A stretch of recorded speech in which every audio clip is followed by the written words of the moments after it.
Hello, everybody, and welcome back to Howard Horror.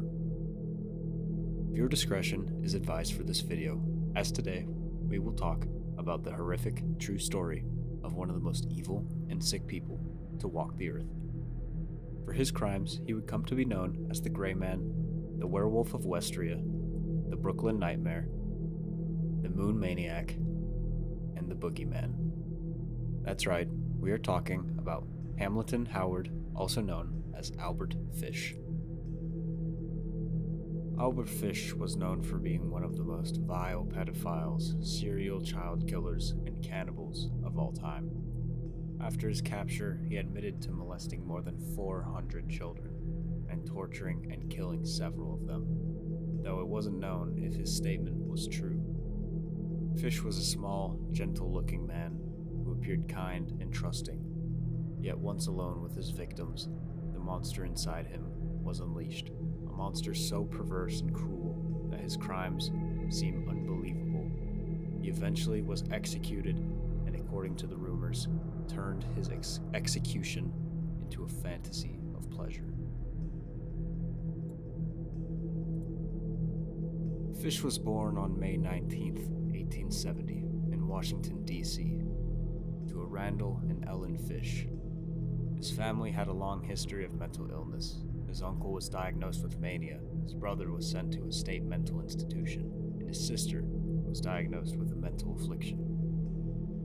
His mother had visual hallucinations.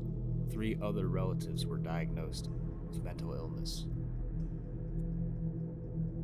His parents abandoned him at a young age, and he was sent to an orphanage, a place of brutality. In Fish's memory, where he was exposed to regular beatings and sadistic acts of brutality, it was said that when he began to look forward to the abuse because it brought him pleasure. When asked about the orphanage, Fish remarked, "I was there till I was nearly 9, and that's where I got started wrong. We were unmercifully whipped, but saw boys doing many things they should not have done." By 1880, Ellen Fish was now a widow. She had a government job and soon removed Fish from the orphanage. He had very little formal education and grew up learning to work with more than his hands than his brains. It wasn't long after Fish returned to live with his mother that he began a relationship with another boy who introduced him to drinking urine and eating feces. According to Fish, in 1890, he relocated to New York and began his crimes against children.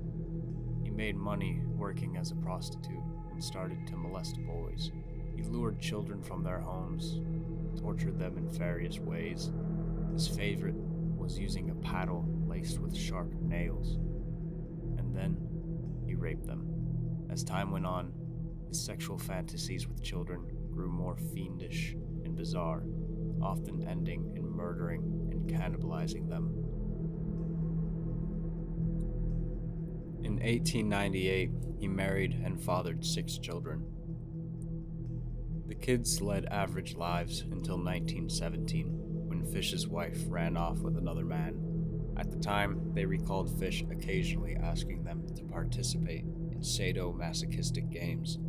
In one such game, he asked the children to paddle him with the nail-filled paddle until blood ran down his legs. He also enjoyed pushing needles deep into his skin. As can be seen in this photo, an X-ray taken of his abdominal area reveals 29 needles buried deep into his stomach that were never removed. After his marriage ended, Fish wrote to women listed in the personal columns of newspapers, describing in graphic detail the sexual acts he would like to share with them. The descriptions were so vile and disgusting that they were never made public, although they were later used as evidence in court. According to Fish, no woman ever responded to his letters asking them for their hand in administering pain. Fish developed a skill for house painting and often worked in states across the country. Some believed he selected states largely populated with African Americans because he thought police would spend less time searching for the killer of African American children than of Caucasian children. Thus, he selected black children to endure his torture using his instruments of hell, which included the paddle, a meat cleaver, and knives. In 1928, Fish answered an ad from an 18-year-old Edward Budd, who was looking for part-time work to help with the family finances. Fish, who introduced himself as Mr. Frank Howard, met with Edward and his family to discuss Edward's future. Fish told the family that he was a Long Island farmer looking to pay a strong young worker $15 a week. The job seemed ideal, and the Budd family, excited by Edward's luck in finding the job, instantly trusted the gentle, polite Mr. Howard. Fish told the Budd family that he would return the following week to take Edward and a friend of Edward's to his farm to begin working.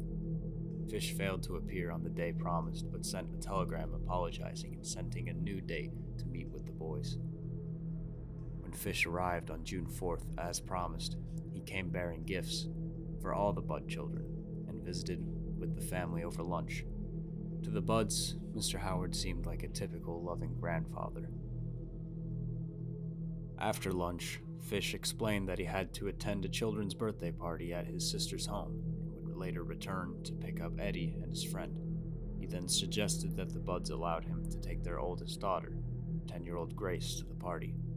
The unsuspecting parents agreed and dressed her in her Sunday best. Grace, excited about going to the party, left the house and was never seen again.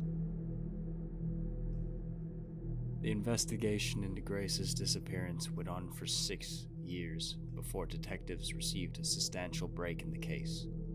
On November 11th, 1934, Mrs. Budd received an anonymous letter giving grotesque details of the murder and cannibalism of her daughter.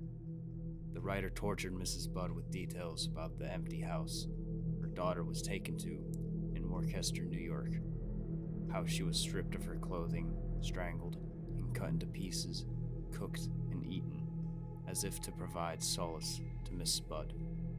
The writer stated, empathetically, that Grace had not been sexually assaulted.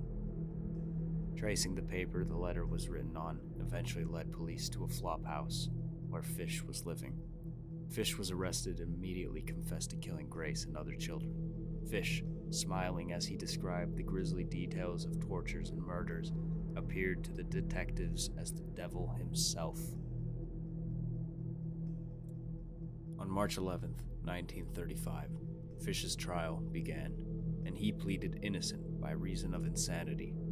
He said voices in his head told him to kill children and commit other horrendous crimes. Despite the numerous psychiatrists who described Fish as insane, the jury found him sane and guilty after a 10-day trial.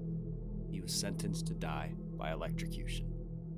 On January 16th, 1936, Fish was electrocuted at Sing Sing Prison in Ossining, New York, reportedly a process Fish looked upon as the ultimate sexual thrill, though later that assessment was dismissed as a rumor.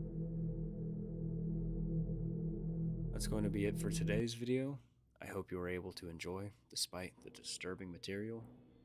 Let me know what I should cover next, and as always, stay alert, stay vigilant, always look behind you, and have a great day. This has been Howard Horror.